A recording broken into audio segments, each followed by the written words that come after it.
Mga venue alang sa International Eucharistic Congress nga ipahigayon sa Subo karong tuig 2016 gibisita sa pangu sa Pontifical Committee for International Eucharistic Congress. Ang pangu mismo sa Pontifical Committee ang nangunay sa pagsusi sa mga lugar. Janice Tanok, Sugin Limi. Giubanan sa mga sakop sa Archdiocese sa Subo pinanguluhan ni Arsobispo si Palma, si Most Reverend Piero Marini, Presidente sa Pontifical Committee for International Eucharistic Congress, sa pag-inspeksyon sa venue sa umaabot nga International Eucharistic Congress karong tuig 2016. Ilang gisuroy ang templete ni San Pedro Calungsod sa may South Road Properties ganihang buntag. Lakip sa mga delegado mao silang Reverend Father Vittorio Bucarde, miyembro ug ang Executive Secretary sa Pontifical Committee. Uban usab kanila si Anne Griffin, kinsa nahimong General Manager sa ika-50 ka tuig nga International Eucharistic Congress nga gipigayon dito sa Dublin, Ireland sa milabayng tuig. Mahimong sentro na sab kining templete ni San Pedro Calungsod sa simbahang Katoliko karong umaabot Enero 2016 kay dinhi pagahimuon ang labing dako nga panagtigom sa mga Katoliko. We also ask you to pray with us and of course to announce to the people that this is a privilege for us Cebuanos. We usually say we are the cradle of Christian civilization, and that's very true. And please pray that the forthcoming International Eucharistic Congress, as Bishop Marini said, would be a wonderful way of professing our belief in the presence of the Lord, especially of course in the Eucharist, and an opportunity for us to commit to Him and of course profess to be better Christians. To be here with the Archbishop of Cebu to have the first contact in this place to prepare the Eucharistical Congress. And I am happy that the Congress will take place here in Cebu with so good people. Dakong hagit karon sa Subo kung maka-accommodate ba og kapin sa 15,000 ka tawo nga gikatakdang mutambong sa usa ka semanang kalihukan. Wa pay labot niini ang mahitabong trapiko. Bisitahon sab sa mga delegado gikan sa Vatican ang mga simbahan, mga religious historical sites ug uban pa nga posibleng pahigayunan sa nagkadaiyang kalihukan atol sa Eucharistic Congress. Muadto usab sila sa kauluhan aron makigtagbo sa Catholic Bishops Conference of the Philippines aron sabutan ang logo ug himno sa maong kalihukan. Mubalik sila dinhi sa Subo karong Sabado alang sa usa ka press conference. Dennis Tanok, News 5. Karong Setyembre 16, isaulog ang International Day for the Preservation of Ozone Layer. Ang ozone layer ang manalipod sa pagsulod sa makadaot nga mga ultraviolet rays. Matud ni Environmental Education and Information Coordinator sa DENR7 Rachel Ibanez, ang mga lakang nga gihimo paglikay sa paggamit og ozone depleting substance miresulta sa paggamay sa ozone hole ni adtong 2012.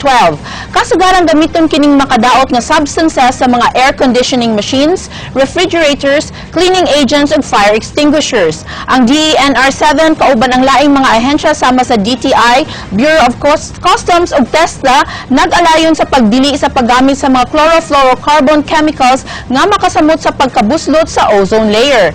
Mahimura ang pagpalit og mga gamit nga anaay hydrochlorofluorocarbon kon HCFC tungod mas gamay ang epekto niini sa ozone layer bisan og ozone depleting substance kini.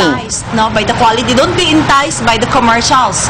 You have to be wise and read kung nag-contain ba siya ng ODS, ng CFC or HCFC. No? So there are a lot of other. Human miluwat og temporary restraining order ang Korte Suprema batok sa pag-release sa pork barrel, dunay nalipay, dunay say nagul. Unsa kay reaksyon sa mga magbabalaod dinhi sa Subo? Andrea Patenia, Sugin Limi. Ang mga kongresista sa dakbayan sa Subo miingon nga dako kinig epekto sa ilang mga konstituwente apan andam silang mutahod sa mando sa Korte Suprema. Tuwa sila karon sa kauluhan alang sa Congress hearings. Sa text message nga gipada ni Cebu City South District Congressman Rodrigo Bebot Abellanosa, nagkanayon kini nga naningkamot na lang siyag iya aron di masakripisyo ang mga proyekto alang sa iyang distrito. Kini naglangkob siyang natigom nga 58 million pesos gikan sa Department of Agriculture alang sa road concreting projects, 15 million pesos gikan sa DILG alang sa potable water systems, usa ka 50-bed tertiary hospital alang sa Barangay Bonbon gikan sa DOH, 100 million pesos gikan sa DPWH alang sa flood control projects ug laing 260 million pesos alang sa usa ka underpass. Gawas niini nakakuha sab kuno siyag scholarship grants gikan sa CHED ug TESDA ug livelihood projects gikan sa DOLE. Samtang si Cebu City North District Congressman Raul Del Mar sa iyang bahin, murespeto sab sa TRO sa Korte Suprema. Sa phone interview sa News 5, iyang gibutiyag nga uyon siya sa pagwagtang sa pork barrel, apan kinahanglang masiguro nga ang kwarta nga gikan sa PDAF, madiretsyo ngadto sa implementing agency sa gobyerno. Ako personally, wa man ko'y reklamo anang i-abolish kay para wa na yung mga tinuntog. Yun, no? Karon di magpadayon ng mga tinuntog kay kung wa nagipagi kung dili i-abolish. Pero ang importante, di sa i-abolish nato nga ang kwarta diyang para sa congressional district nato, I'm speaking for myself, should be transferred to the appropriate department. Gihangop sab ang maong kalambuan ni Cebu City Vice Mayor Edgardo Labella ingon man si Father Carmelo Jola sa Dilaab Foundation.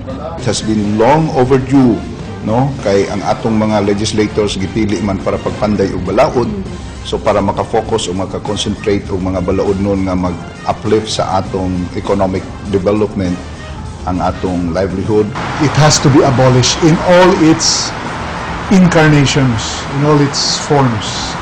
So give the money to the executive branch, to the line agencies, and let the legislators do legislating.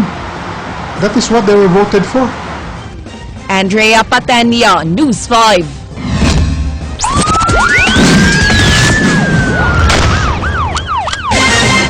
Gihunong na ang search and rescue operations sa giingong na crash nga private plane dito sa kabukiran sa Nabal, lalawigan sa Biliran. Ilang giundang ang pagpangita tungod kay wa sila'y nakitaan sa crash site o mga timailan nga dunay na crash nga eroplano. Gani nagtuo sila nga wa gyud na crash nga eroplano. Ang hipi sa Provincial Disaster Risk Reduction and Management Office sa Biliran nga si June Dasilo nagkanayon nga mga residente ang report nga nakakita sa eroplano. Apan posible nga ang private plane igo lang miagi sa lugar ug wa makras. Wa sad sila nadawat ka report ng air traffic controller sa Mactan International Airport nga dunay na missing nga eroplano. Minor de edad nga baguhay pa lang nakagawa sa prisuhan gipusil patay sa wa pa mailing mamumuno daplin sa sapa diha sa Barangay Ermita pasado alas 4 kaganinang kadlawon. Leslie Caminade Vistel, Sugin Limi. Wala na'y kinabuhi nga naghapla dinhi daplin sa sapa sa Ermita proper kining usa ka minor de edad human gipusil sa wala mahiling mamumuno pasado alas 4 kaganiyang kadlawon. Giila ang biktima nga si Kenneth Genesis Panis, 16 anyos. Ang mga mulupyo sa dapit niingon nga nakadungog sila og buto ug sagit sa biktima apan wala sila makakita sa responsable. Alaman, ma'am. Ang inahan sa biktima nga si Sheila nga nagdumili sa pag-atubang sa kamera may padayag nga dili palang dugay nga nakagawas ang iyang anak gikan sa pagkapriso. Apan iyang giulagway nga maayong tao ang iyang anak sa dihang wala pa kini magbarkada. Sa una ba yan, wala pa na siya na ginana na barkada-barkada. Magtuto na siya karbon. Mamanit ito bunday niya. Ituloy niya. Ihatag na mo, una siyang eskwela. Si SPO4 Ray Cuyo sa Homicide Section sa Cebu City Police Office blanco pa karon kung unsa gayud ang motibo sa pagpamusin. Apan usa sa ilang isubay mao ang baguhay lang nga pagkagawas sa biktima sa prisuhan tungod sa kasong robbery. Ay, na, laglaan na ko. Pero nasulag kita grabe nila yun sa hospital nasan. Leslie Caminade Vistil, News 5.